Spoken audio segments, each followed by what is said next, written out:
I'm Ephraim Schwartz, editor-at-large at InfoWorld. I'm here with Scott Petry, founder and CTO of Postini, Inc. And this week, Google announced that it will acquire Postini for $625 million. I'm here with Scott to ask a few questions about the acquisition and about the Postini technology and what makes it so attractive to Google. Scott, nice to meet you. Nice to meet you. Thank you for coming by. My first question is simply this. If Postini, with 35,000 customers, 10 million users, had been acquired back in 1999 at the height of the internet bubble, do you think that price would have been even higher?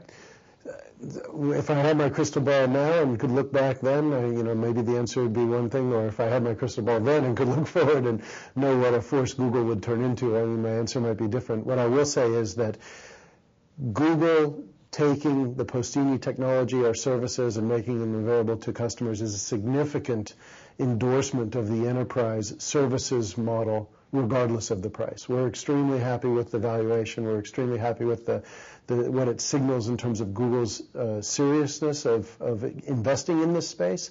I think the real thing we're excited about, above and beyond the economics, is Google is going to take what we've started here at Postini in defining security and compliance as a service offering and make it available to the world. I wonder, Google also has a huge footprint in the consumer market. Mm-hmm. What's so important about the enterprise? Why even bother with the hundreds of millions of potential customers? Right. There's no question that Google is phenomenally successful with their consumer services offerings. I mean, they're the defining factor today in internet search, internet advertising, et cetera. Eric Schmidt has said publicly in analyst calls and in press reports, et cetera, that he wants Google to be seen not just as an advertising and not just as a search company, but also as an applications company. And there's a belief at Google, as well as a very strong belief here at Postini, that delivering application functionality through the service model is just a plain better way of delivering technology to customers. Can you sort of comment on how the acquisition between two web-based applications is different than a merger of traditional companies, say Oracle and Siebel, Oracle and PeopleSoft, Oracle and J.D. Edwards? Yeah, great question. The first thing I'll say is that Google and Postini have had a product integration relationship for the past several months. Google last year announced a set of enterprise applications that they make available through the service delivery model to small and medium businesses, and they've been trying to sell into larger enterprises. Larger enterprises have said, without security and without compliance capabilities to wrap these applications, we can't really buy them because we need a different quality of service, data protection, et cetera. Postini's products have been integrated with the Google applications for the last 4 months, and we've been actively jointly marketing and selling to customers. And I think what Google has seen is a successful start of this relationship and now the ability to formally integrate the company into Google. So it's kind of different in that the relationship started with product integration. Web-based delivery allows you to do that. It's easier to deploy, it's easier to integrate, it's easier to extend your web services offering than it is the traditional old world of deploying software or deploying hardware. How long does it take to integrate a Postini with a Google? With Postini, right, since it's all web-based, since the infrastructure is all up in the cloud, and since we're basically sharing data as it passes through the communication stream, all of the data exchange and all of the management can be integrated through internet data routing. It's that simple, and you've had the partnership for 4 months.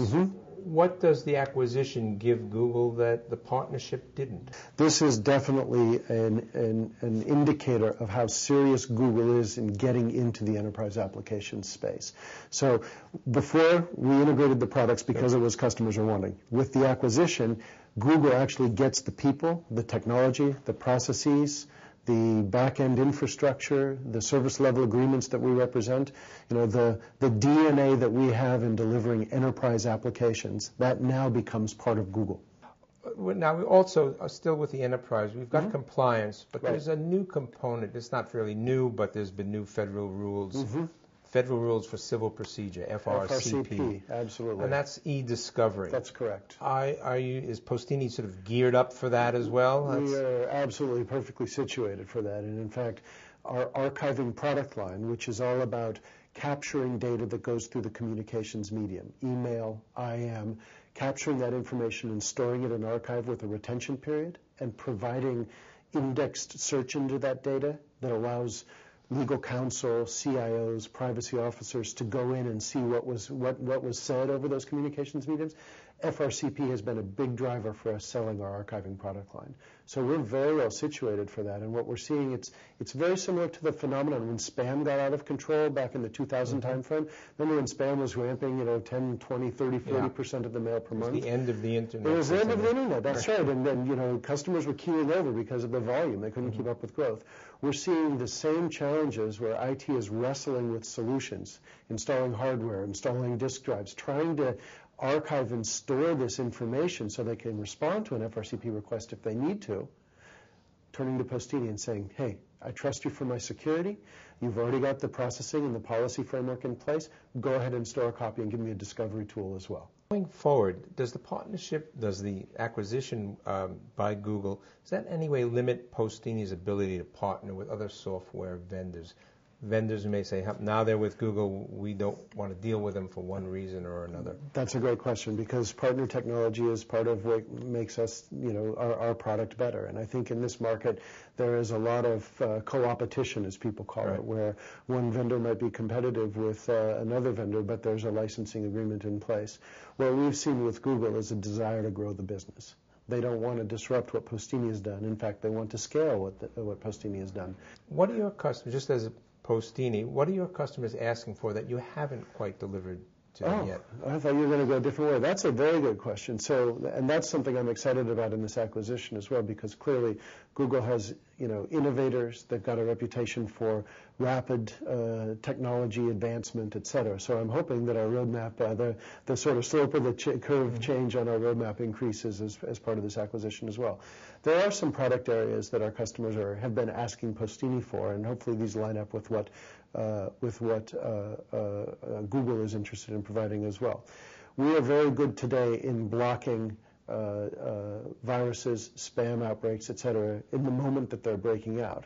What we're not as good at is in reporting and giving customers real-time statistics and business knowledge as to how we're processing mail for them. And so there's a thread of work inside of Postini right now to start looking at how can we capture some of the statistics from our processing data and make that available to customers in real time. Like a real-time dashboard that might show the heat map of what type of mail is coming into an organization. And as a virus pops up, our ability to block it before maybe one of the other traditional antivirus vendors might block. It becomes a very useful report for IT to go to their managers and say, here's what we're doing for proactively, to proactively keep the systems up for our customer, for the environment that they work in.